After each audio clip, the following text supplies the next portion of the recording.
नमस्कार दोस्तों, मैं राम प्रसाद वर्मा, ज्ञानदानी क्लासेस ऑनलाइन।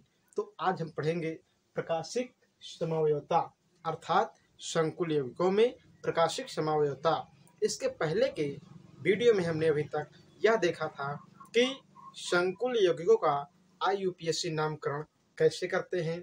उसके बाद हमने देखा था कि संकुल यौगिकों में समवायता, जिसमें हमने जिक्र किया था सबसे पहले संरचनात्मक समवायता और उसके बाद पढ़ा था हमने त्रिविम समवायता था।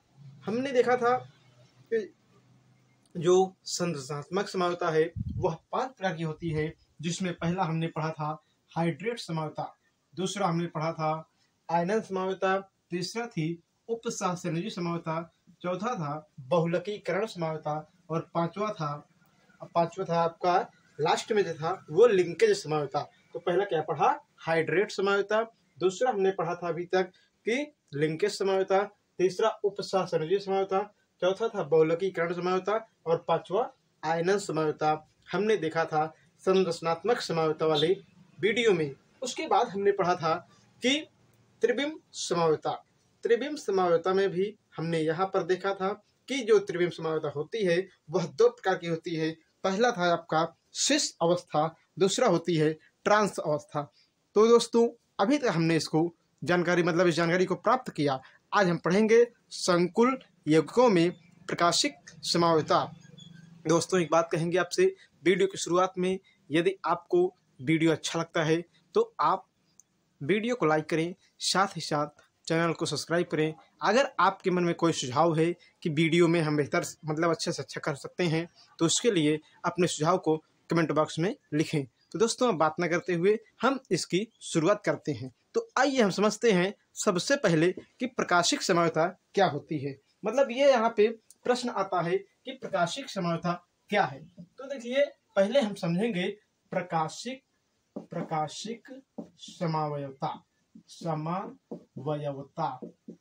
तो देखिए, अभी तक हमने कार्बनिक रसायन में यही चीज को समझा था, इसी बात को समझा था कि प्रकाशिक समवायता वे कार्बनिक यौगिक दर्शाते हैं जिसमें किरेल कार्बन मिलता है। क्या मिलता है? यहाँ पर देखिएगा, प्रकाशिक समवायता वे कार्बनिक यौगिक दर्शाते हैं अथवा दिखाते हैं जिसमें किरेल कार्बन पाया जाता है। आप कहोगे कि किरेल कार्बन क्या होता है, तो इसके बारे में हमने क्लास 11 में पढ़ा होगा और आपने भी समझा होगा।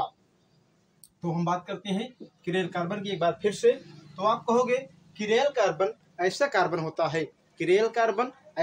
होता है जिसमें कार्बन की चारों संरचनाएं, जिसमें कार्बन की चारों वैलेंसी क्या हो, अलग अलग परमाणुओं या समूहों से जुड़ी हो।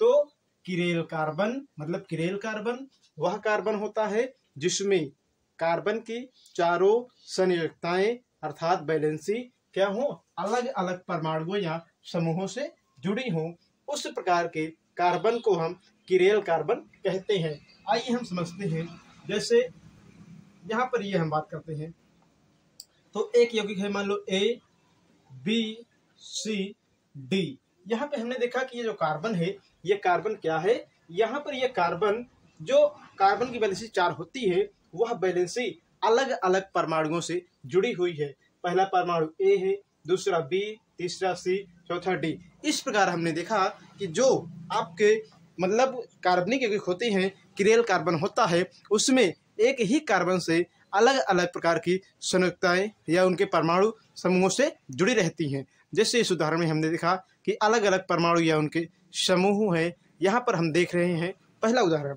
लेकिन प्रश्न आता है कि ये यौगिक जिसमें किरेल कार्बन होगा वह प्रकाशिक समवायता को दिखाएगा। वह यौगिक जिसमें किरेल कार्बन होता है वह प्रकाशिक समवायता को दिखाता है। हम बात करते हैं इसकी। तो प्रश्न आता है, क्या ये प्रकाशिक समवायता को दिखाएगा?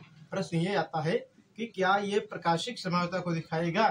तो ध्यान से देखिएगा, इसमें किरेल कार्बन नहीं है। ध्यान से देख लीजिएगा, इसमें किरेल कार्बन नहीं है, इसलिए यह प्रकाशिक समवायता को नहीं दिखाएगा और ये वाला दिखाएगा। तो आप कहोगे कि किरेल कार्बन का अर्थ यहाँ पर ये है क्रियल कार्बन का। अर्थ यहाँ पर ये है कि कार्बन की जो वैलेंसी 4 होती है वह चारों वैलेंसी अर्थात संयोजकता अलग अलग परमाणुओं या समूहों से जुड़ी होगी, तब उसे हम क्रियल कार्बन कहेंगे। और जिसमें या ऐसे यौगिक जहाँ पर क्रियल कार्बन मिलता है वही प्रकाशिक समावयवता को दिखाते हैं। आइए हम एक उदाहरण और समझते हैं।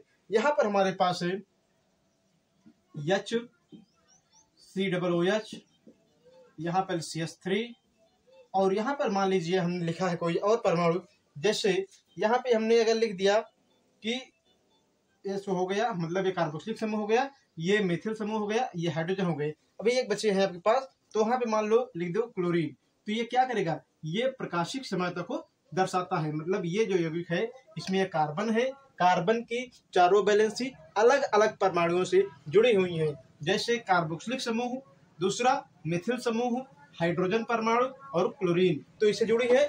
अतः यहाँ पर ये प्रकाशिक समावयवता को दिखाता है।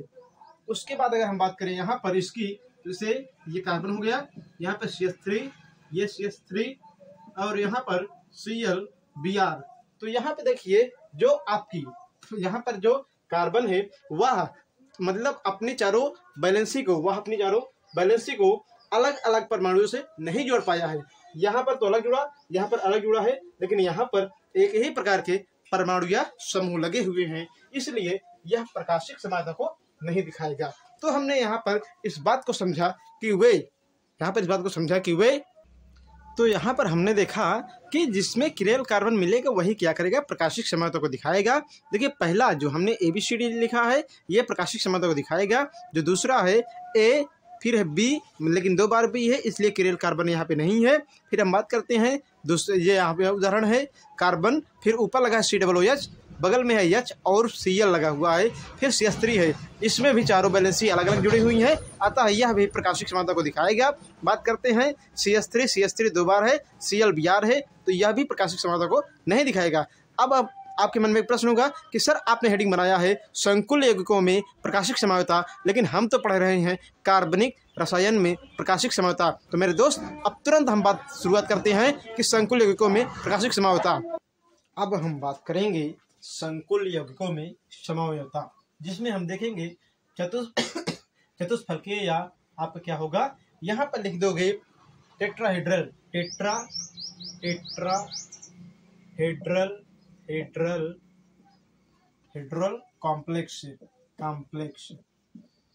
कॉम्प्लेक्स, तो ये हो गया आपका। तो मतलब इसमें हम देखेंगे प्रकाशिक समावयवता। तो आप कहोगे कि जो टेट्राहेड्रल कॉम्प्लेक्स होते हैं वह केवल एक ही यौगिक है, उसमें मतलब केवल एक ही ऐसा यौगिक है जो प्रकाशिक समावयवता को दिखाता है और कोई भी नहीं दिखाते हैं। लेकिन आपके मन में होगा कि प्रकाशिक समावयवता को हम यहाँ पे समझेंगे तो कौन सा यौगिक है, तो देखिए यहाँ पर वह यौगिक है MABCD, अर्थात इस प्रकार के यौगिक में, इस प्रकार के संकुल में जो लिगेंड है वह अलग अलग प्रकार का है, अर्थात यहाँ पर यह यौगिक यहाँ पर प्रकाशिक समावयवता को दिखाएगा। अब कहोगे कैसे दिखाएगा, तो आइए हम समझते हैं। यहाँ पर हम लिखेंगे मेटल मतलब ये हमने लिख दिया, और यहाँ पर हमने इसको इस रूप में चाहे लिख दिया, चाहो तो आप इसको बना लो चतुष्फलकीय, क्योंकि आपने लिखा है चतुष्फलकीय था टेट्राहेड्रल, तो हम ऐसे लिख लेंगे इसको, यहाँ पर ऐसे, और यहाँ पर ये बना लेंगे, यहाँ पर A हो जाएगा, और उसके बाद ये क्रम आपको बना लेगा B, यहाँ पर C और यहाँ पर D, ये बन गए। इसको आप ऐसे मिलाओगे, उसके बाद ये क्रम मिलाओगे और लास्ट में क्या हो जाएगा, मतलब ये बन गया। अब एक काम करिए, इमेजिन करिए आप कि इसको हम पलट रहे हैं, मतलब इसी को हम घुमा रहे हैं। फिर से सुनिएगा, जो आपके सामने यौगिक बना हुआ है इसी को आप ये समझिए कि हम घुमा रहे हैं। जैसे हमारा हाथ का पंजा इस तरह से है, अगर हम इसको घुमाएंगे तो हमारा जो अंगूठा यहाँ पर है ये अंगूठा घूम करके यहाँ पे चला आएगा। तो फिर से सुनिए, इमेजिन करिए कि यह हाथ का पंजा है और यदि हम घुमाएंगे तो पहले घुमाने के पहले देख लो पोजीशन क्या है अंगूठे की, तो अंगूठा यहाँ पे इस तरफ है, लेकिन जब घुमाएंगे तो घूम के इस तरफ, मतलब अंगूठा यहाँ पे आ जाएगा, सारी अंगुलियाँ यहाँ पर आ जाएंगी। वही मतलब ऐसे ही यौगिक जो होते हैं वही प्रकाशिक समावयवता को दिखाते हैं। अब यहाँ पर देखिए क्रम वही मिलेगा जैसे यम, और उसके बाद फिर यहाँ पर होगा कि यह हमने लिख दिया है, मतलब मेटल हो गया। यहाँ पर यौगिक ए रहेगा और यहाँ पर हम बना लेंगे इस प्रकार की रचना। तो यहाँ पर देखिए हो जाएगा आपका बी, मतलब घूम के चला आया, और उसके बाद यहाँ पर रहेगा सी, यहाँ पे रहेगा डी। तो ये क्या करेगा, ये प्रकाशिक समानता को दिखा रहा है। यह यौगिक प्रकाशिक समानता को दिखा रहा है। हमने इस बात को यहाँ पर समझा। अब आइए एक उदाहरण से समझते हैं कि यह यौगिक प्रकाशिक समानता को कैसे दिखा रहा है, अर्थात यह यौगिक प्रकाशिक समानता को कैसे दिखाता है।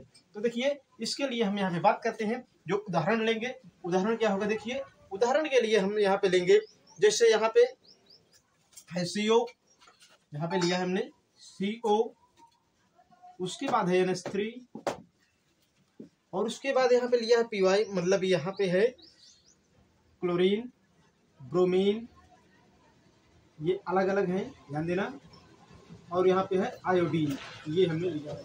तो अब प्रश्न आता है कि पहले संकुल को एक बार समझ लेते हैं कि संकुल यौगिक कौन सा है। तो यहाँ पे है CO, यहाँ पे NH3, यहाँ पे Cl, यहाँ Br, यहाँ पे I। अब देखिए कि यह यौगिक प्रकाशिक समानता को कैसे दिखाता है। तो हम बात करेंगे यहाँ पर, देखिए CO है बीच में, CO को हमने लिख दिया।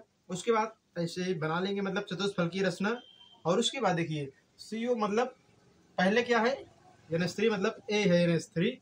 उसके बाद यहाँ पे लगा हुआ है आपका क्लोरीन, तो क्लोरीन क्या है, यहाँ पे लग जाएगा, और ब्रोमीन लग जाएगा C की जगह पे, और क्या लगेगा, I यहाँ पे लग जाएगा। तो इसकी रचना इस प्रकार आप बना लीजिए ताकि चतुष्फलकीय आपको समझ में आ जाए।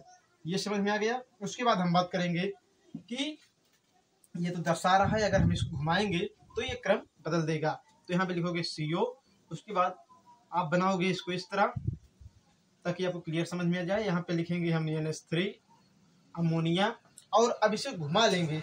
जब इसको हम घुमाएंगे ना, जैसे यहाँ पे हमने घुमाया है, तो यहाँ पे I आएगा और यहाँ पर Br आएगा, ये हमने लिख दिया, और यहाँ पे Cl आ जाएगा। अर्थात यह चतुष्फलकीय समानता को दर्शा रहा है। तो हमने इस प्रकार समझा कि संकुल यौगिकों में पहली समावयवता क्या देखा हमने, संकुल यौगिकों में पहले प्रकार की समावयवता। आइए हम देखते हैं और भी संकुल यौगिकों में समावयवता।